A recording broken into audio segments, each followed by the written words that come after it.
Welcome to the last breakfast. Please enjoy the video. In this video, I will explain how to make Roblox drinks. First, open Roblox Studio and create a new base plate. You'll need to understand the basic interface, including the Explorer and Properties windows. We'll start by creating a simple cup and then move on to adding the liquid.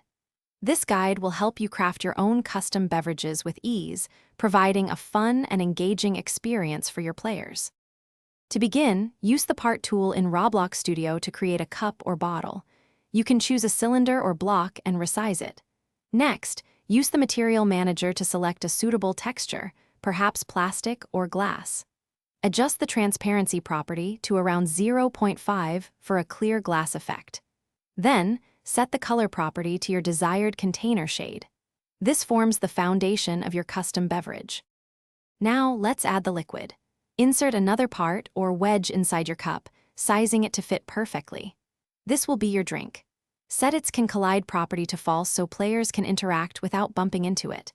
Adjust the transparency to a value like 0.3 for a clear drink or 0 for an opaque one. Finally, choose a vibrant color to represent your beverage, like blue for a soda or brown for coffee. For an interactive drink, you can add a simple script. Insert a click detector into your drink part. Then, write a short script that detects when a player clicks it. This script can, for example, make the liquid disappear or play a sound effect. You might also add a brief animation. This makes your drink functional and engaging, offering a more complete experience for anyone enjoying your creation in the game.